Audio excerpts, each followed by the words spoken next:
جب اور اس میں بھی مرنے کی نسبت آپ کی طرف نہیں ہوگی, اللہ کی طرف سے ہوگی, اللہ نے مارا ہے, آپ کا قصور نہیں ہے, آپ کا ارادہ یہی تھا موت تک ان کو میں نبھاؤں گا ساتھ, ان کے خرچے پورے کروں گا, اتفاق سے مر گئے آپ, تو اس میں آپ کا قصور نہیں ہے.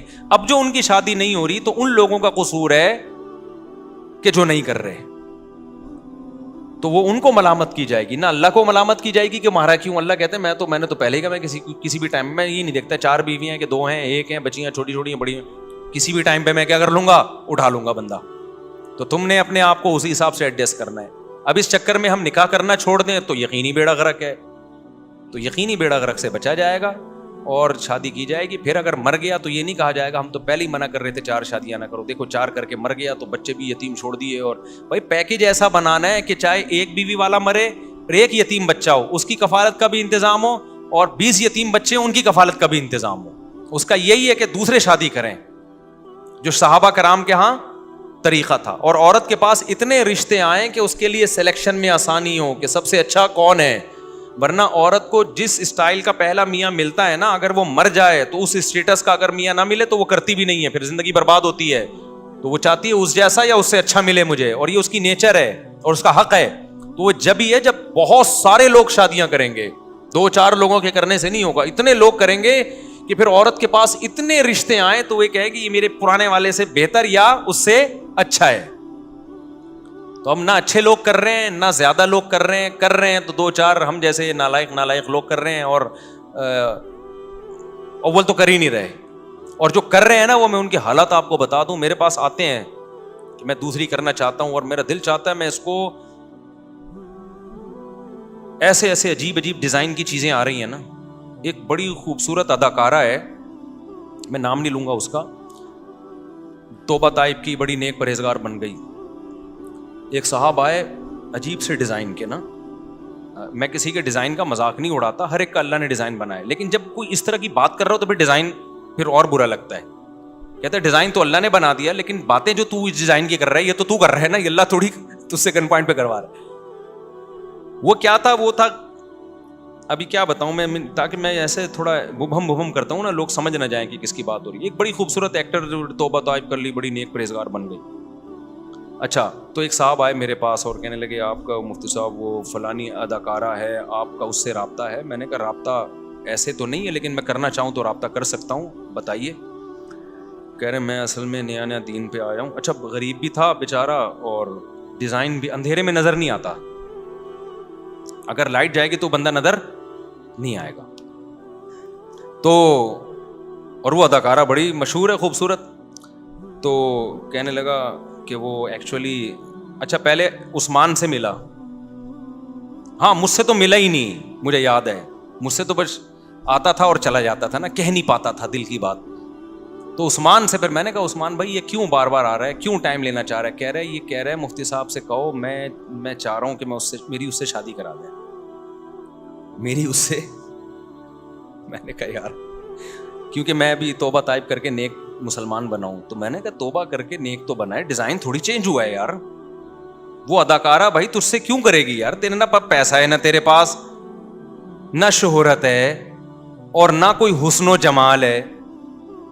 تو اب دیندار بن کے تو نے توبہ کر لی, اچھی بات ہے, اللہ کے سامنے رو, ہم کسی کی نیت پہ شک نہیں کرتے, اور ہم بھی آپ کو اپریشیٹ کرتے ہیں. تو میں نے کہا یار یہ میں تو پیغام بھی نہیں بھیج سکتا. وہ بولے گی مفتی صاحب خیریت تو ہے, کیا کر رہے ہو آپ؟ تو میں نے کہا یار بہرحال اس بندے کے کانفیڈنس کو کیا ہے سلام. میں نے تو بگا دیا, میں نے کہا بھائی اس کو بولو, میں نے یہ نہیں کہا پیغام نہیں بھیجو, میں نے کہا میں کیوں تیرا نمائندہ بنوں, تو جا بھائی, تو کسی اور کو تلاش کر بھیج دے مجھے کوئی, اگر وہ کر لیتی ہے تو سبحان اللہ, میں نہیں کہا پڑھاؤں گا انشاءاللہ.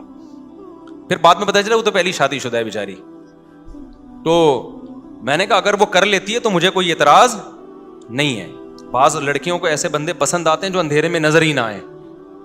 خیر, تو میں نے کہا اگر وہ کر لیتی ہے تو مجھے کوئی اعتراض نہیں ہے, کہ میں یہ جرت نہیں کر سکتا میں تیرا پیغام وہاں پہنچاؤں. میں نے کہا میں پٹوں گا, میں بدنام ہو جاؤں گا. تو میں نے کہا یار یہ کانفیڈنس. تو مجھے ایک واقعہ یاد آیا, میں اس بندے کو یہ نہیں کہہ رہا, یہ صرف لطیفہ ہے, ایسا نہ ہو آپ کہیں کہ مفتی صاحب اس بندے کو اس سے تشبیہ دے رہے ہیں. تو مجھے ایک پرانا لطیفہ یاد آ گیا. بھائی یہ نہ سمجھے کہ میں اس بندے کو چوہے سے تعبیر کر رہا ہوں, یہ اس سے بالکل ہٹ کر ہے. میں صرف کانفیڈنس کے لیے ایک مثال دے رہا ہوں کہ کانفیڈنس کتنا زبردست. ایک چوہے نے نا ہتھنی کو پرپوز کیا, آئی لو یو کہا. کس کو؟ چوہا گیا, ہاتھی نہیں, ہاتھی کی جو مادہ فیمیل اس کے پاس گیا, آئی لو یو کہا اور کہا کہ میں آپ سے شادی کرنا چاہتی ہوں. اس ہتھنی کو آیا غصہ, اس میں بولا شیر آتا ہے بھائی, ریچھ آتا تو چلو, ان کی پرسنالٹی بھی مجھ سے میچ نہیں کرتی ہے. شیر کی پرسنالٹی ہاتھی سے تو بہرحال بہت کم ہے نا, لیکن چلو یار کچھ تو کوالٹی ہے نا اس کے پاس. تو چوہے سے کہنے لگی کمبخت بے شرم, تو اپنا قد دیکھ, اپنا رنگ دیکھ, اور ہے بھی حرکتیں دیکھ. چوہا نہیں ہوتا چوہا, حرکتیں دیکھ تو, اب تیری ہمت کیسے ہوئی؟ چوہے نے کہا ان سب کو چھوڑ, کانفیڈنس دیکھ, کانفیڈنس. ایسا کانفیڈنس کسی میں ملے گا؟ لڑکیاں کانفیڈنس پہ بھی مرتی ہیں نا. بعض دفعہ مرد کا کانفیڈنس ایسا ہوتا ہے, لڑکی نہ شکل دیکھتی ہے نہ پیسہ, کہتی ہے بھائی کانفیڈنٹ ہے ہر چیز میں, مرد ہے. تو چوہے نے اس چیز کو کیش کرایا, کہہ رہے چھوڑ یار اس کو, کانفیڈنس دے, کانفیڈنس. تو مجھے وہ میں نے اس کو بیچارے کو, میں یہ نہیں کہہ رہا, لیکن مجھے وہ لطیفہ یاد آیا. میں نے کہا میں یہی کہہ سکتا ہوں اس اداکارہ سے, حسینہ سے, کہ آپ اس کی صورت پہ مت جائیں, اس کی جیب پہ مت جائیں. اس میں کیا ہے؟ کانفیڈنس. جو بڑے بڑے لوگ ہمت نہیں کر سکے, تو اگر یہ کانفیڈنس, تو پھر میں نے کہا میں یہ نہیں کہتا, یہ خود ہی کہہ دینا میرا کانفیڈنس ہے, میں کیوں کہوں یہ بات. تو کہاں سے کہاں بات چلے گی, میں بات کیا کر رہا تھا, یہ پرچے تو تھا. ہاں, تو وہ اس میں میں عرض کر رہا تھا کہ تو ہر عورت بھی چاہتی ہے نا اپنے اسٹینڈرڈ کے بندے سے نکاح کرے. تو اب بڑی بڑی مالدار گھرانوں میں لڑکیاں بیوہ ہو جاتی ہیں, تو اب یہی ہوگا کہ ان کے شوہر کے کزن شادی کریں ان سے, شوہر کا بھائی شادی کرے, یعنی اسی لیول کے لوگ شادی کریں تو وہ کرے گی, اور وہ کرتے نہیں ہیں. تو پھر رشتے آ رہے ہوتے ہیں ان کی نسبت بہت کم لوگوں کے. تو عورت کہتی ہے تو میں کسی کی دوسری بیوی بنوں, اور ایسے مرد کی بنوں جس کی پہلی بیوی بننا بھی کسی کو قبول, میرے لیے قابل قبول نہیں ہے, تو اس کی دوسری کہاں سے بنے گی؟ وہ نہیں, یہی بات میرا خیال ہے. وہ کہتی ہے بھائی یہ تو ایسا آدمی ہے کہ میں اس کی پہلی نہیں بننا چاہتی, تو دوسری بننا تو اور مشکل ہے نا, دوسری میں تو عورت کا اسٹینڈرڈ کیا ہوگا؟ اور اونچا ہوگا. تو جو ہائی اسٹینڈرڈ کے لوگ ہیں جب وہ اپنے خاندانوں میں کریں گے تو پھر عورت دوسری بھی بنے گی, تیسری بھی بنے گی, چوتھی بھی بنے گی. آج عورت کیوں دوسری بننا نہیں چاہتی؟ جو رشتہ بھیج رہا ہوتا ہے وہ بہت لو لیول کا ہوتا ہے عورت کے, تو لو لیول کو چاہیے اپنے لیول یا اپنے سے کم لیول کی عورتوں کو نکاح کا پیغام بھیجے. کھوپڑی شریف میں آ رہی ہے بات, تو اس سے سوسائٹی کے مسائل حل ہوں گے. پھر اگر کوئی بندہ مر جاتا ہے اور اس کی چاروں بیویاں بیوہ بھی ہو جاتی ہیں بالفرض, تو ان کے شادیاں اس سے اسی لیول کے لوگوں میں ہو جائیں گی.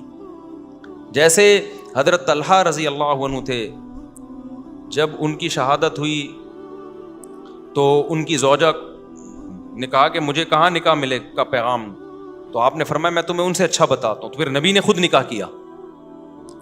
حضرت زینب رضی اللہ تعالی عنہا کو جب طلاق ہوئی ہے نا, نبی کی پھوپھی زاد بہن تھی, ان کا دل بہت غمزدہ تھا, تو پھر آپ نے خود نکاح کا پیغام بھیجا. اس میں ایک بڑی حکمت یہ تھی کہ ان کی تلافی ہو, تو حضرت زینب پھر اس پہ خوش ہوئی ہیں, ان کی تلافی ہوئی ہے اس سے. تو عورت کے لیے طلاق کا دھبا ایک بہت برا ہوتا ہے, یعنی اس کو بڑا غم پہنچتا ہے. تو وہ غم کی تلافی جب ہوگی جب اسی اسٹینڈرڈ کا یا اس سے اچھا اس کو ملے. ہماری سوسائٹی میں کنواریوں کو نہیں مل رہا, تو طلاق یافتہ کو کہاں سے ملے گا؟ تو اس کے لیے 4 شادیوں کو پروموٹ کرنا پڑے گا. خدا کی قسم کسی کے باپ کے پاس بھی اس کے علاوہ مسائل کا حل نہیں ہے. تو پھر مجھے نہیں برا بلا کہا کرو, یا تو کوئی حل لے کر آؤ. اسلام نے جو حل دیا ہے وہی حل ہے میرے بھائی. اور قرآن نے یہ بھی کہا ہے کہ اپنے رشتہ داروں کے یتیم بچوں کو پالا کرو, اور سورہ نساء کے الفاظ ہیں وَلْيَخْشَ الَّذِينَ لَوْ تَرَكُوا مِنْ خَلْفِهِمْ ذُرِّيَّةً ضِعَافًا خَافُوا عَلَيْهِمْ. یہ سوچا کرو میں اگر مر گیا اور میرے رشتہ دار میرے بچوں کو ایسے ہی چھوڑ دیں تو مجھے کتنی تکلیف ہوگی. تو جب ہم یہ چاہتے ہیں کہ ہم مریں تو ہمارے یتیم بچوں کو لوگ پال لیں, باپ والی شفقت دے دیں, تو ہمیں بھی چاہیے کہ خاندان میں کوئی یتیم ہو گیا, بھائی مر گیا, کزن مر گیا, تو ہم اس کی بیوہ سے نکاح کر کے اس کے یتیم بچوں کو باپ کی شفقت دینا شروع کر دیں. کیونکہ جب تک آپ ان کی ماں سے نکاح نہیں کرو گے تو ان کے بچوں میں وہ محبت باپ والی آپ دے نہیں سکتے ان کو. ٹھیک ہے سگے باپ جیسی تو پھر بھی نہیں ہوتی, لیکن کوئی رشتہ تو قائم ہو جائے گا نا, ورنہ اجنبی پالک لے کے پالنے میں کیا ہوگا, وہ تو کچھ بھی نہیں ہوگا. تو اللہ میاں نے سورہ نساء میں کہہ دیا کہ تم خود اپنے بارے میں سوچا کرو, میں مر گیا تو میرے بچوں کا کیا ہوگا. اب یہاں اس کا بھی جواب ہو گیا کہ جب آپ مر گئے تو آپ کی بیوی کا کیا ہوگا, یہ سوچتا ہے نا انسان. تو اس میں یہ سوچا کرو کہ ہم نے خود ابھی زندگی میں خواتین کو نکاح کر کے ٹھکانہ دینا ہے تاکہ یہ سوسائٹی میں رواج پڑے, اور آپ کے مرنے کے بعد آپ کے بچے در در کی ٹھوکریں نہ کھائیں. کوئی ان بچوں کو رکھنے کے لیے تیار ہو جائے, ان سے رشتہ کر کے. سمجھتے ہو کیا ہوگا, 4 بیوی والا مر جائے تو کیا ہوگا, وہ بتا دیا میں نے کیا ہوگا, جو بھی ہوگا تو بیڑا ہی غرق, لیکن وہ اس کی مرنے کی وجہ سے نہیں ہوگا. اس بیچارے نے تو اپنی زندگی میں جتنی عورتوں کو ٹھکانہ دے سکتا تھا اس نے دے دیا, اس نے تو اپنی ذمہ داری پوری کر لی. اب اس کے مرنے کے بعد اگر بیڑا غرق ہو رہا ہے تو اس کا قصور نہیں ہے, اللہ اس کو بری کر دیں گے. بھائی تیرا جو فرض تھا تو نے ادا کر لیا, اور یہ بھی ممکن ہے نہیں بھی مرے, کیوں مار رہے ہو. ہمارے حضرت مفتی رشید احمد صاحب رحمہ اللہ کو ایک مرید نے خط لکھ کے دیا کہ حضرت مجھے آپ سے بہت محبت ہے, مجھے یہ خوف رہتا ہے آپ مر گئے تو میرا کیا بنے گا. تو وہ انہوں نے ایسے ہی خط لکھا, حضرت مجھے خوف ہوتا ہے کہ آپ کا انتقال ہو گیا تو میرا کیا بنے گا, ایسا پیر مجھے کہاں سے ملے گا. حضرت نے فرمایا کہ جس کو جس سے محبت ہوتی ہے نا, اس کے دماغ میں یہ بار بار نہیں آتا کہ یہ مر گیا تو کیا ہو گیا. اپنا سوچا کرو میں مر گیا تو کیا ہو گیا, مجھے کیوں مار رہے ہو. کچھ چیزیں صحیح ہوتی ہیں لیکن وہ بولنے کی نہیں ہوتی.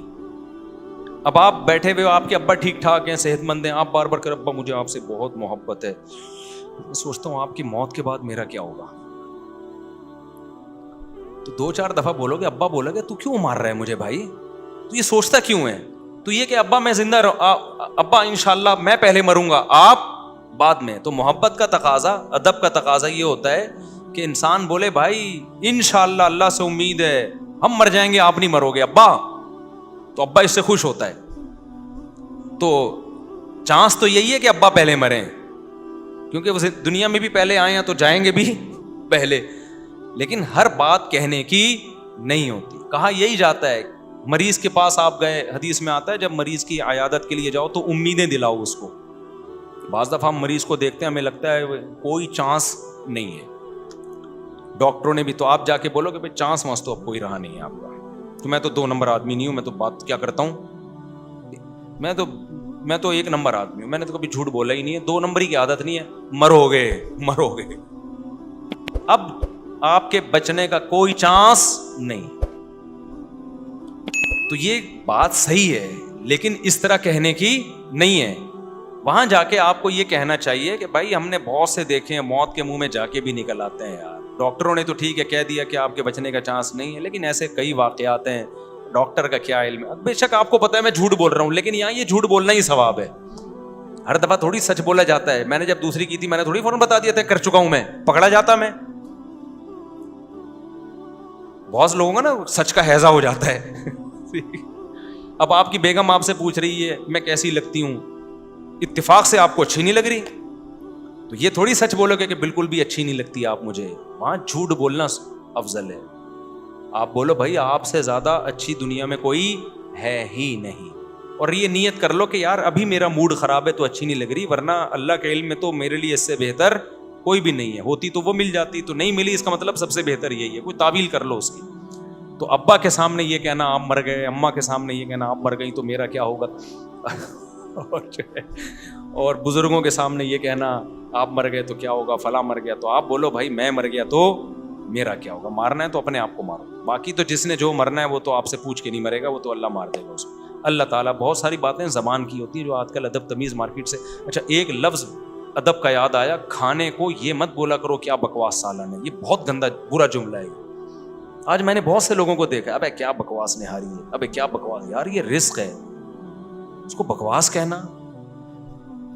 آپ یہ بول دو بھائی مزیدار, زیادہ مزیدار نہیں ہے, جیسی ہم سمجھ کے آئے تھے ایسی نہیں ہے.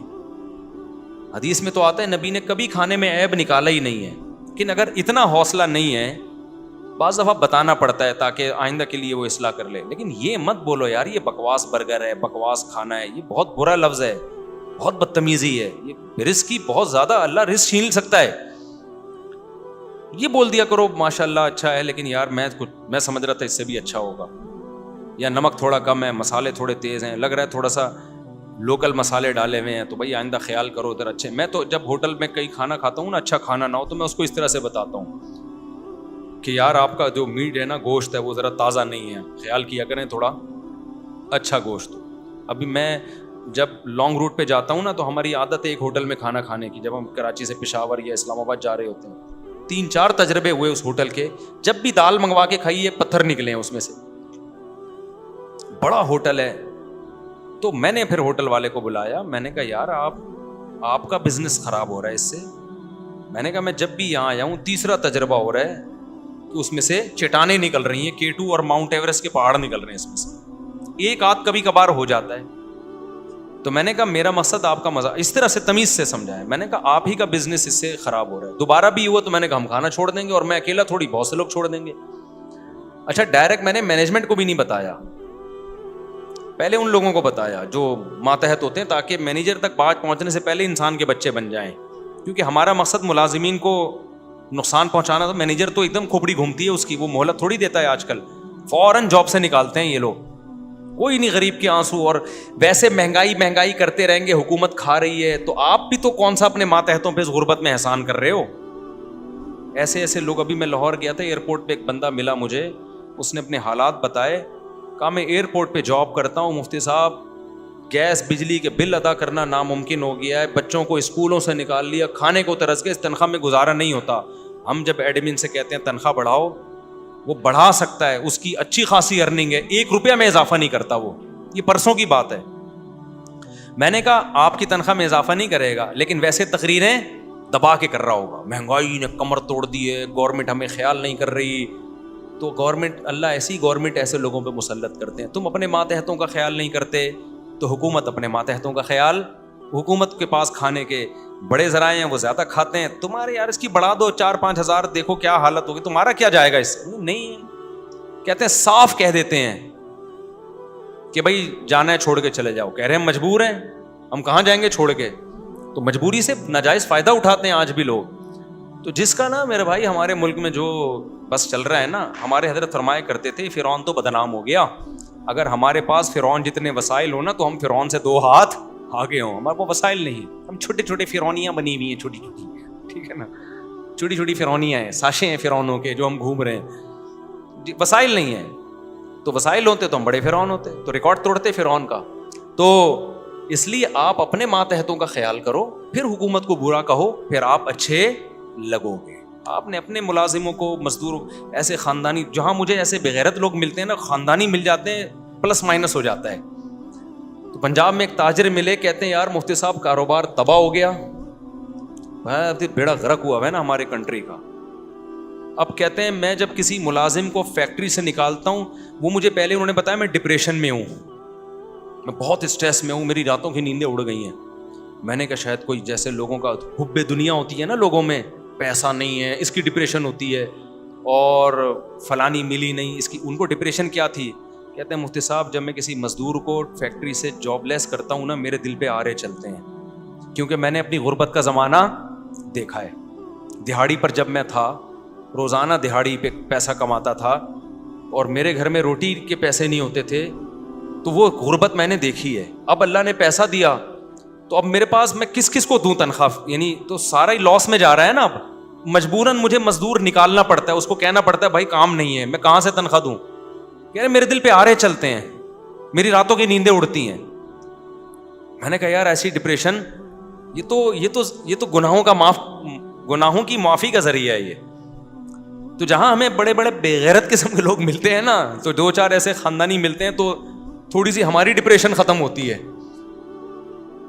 تو یار اللہ کا شکر ہے, ایسے اس کو کہہ رہے میرے لیے سب سے مشکل کام یہ ہے کہ میں اس مزدور کو نکالوں کیسے. میں سوچتا ہوں یار جب میں مزدور تھا تو میری کیا حالت ہوتی تھی, کہہ رہے لیکن ہے نہیں میرے پاس.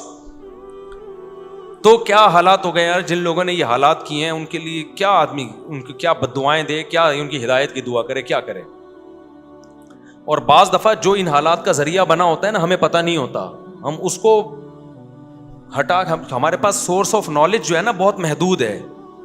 بعض دفعہ جو حالات کا ذمہ دار ہوتا ہے اس کو برا نہیں کہہ رہے ہوتے, بلکہ جو حالات کو ٹھیک کرنے کا میں لگا ہوتا ہے اس کو برا کہہ رہے ہوتے ہیں. اس لیے جب کسی کو برا کہو نا تو جب تک پوری مکمل 2 اور 2 4 کی طرح نالج نہ ہو آپ کے پاس، نہ کسی کے خلاف بد دعا کرو نہ کسی کو برا کہو.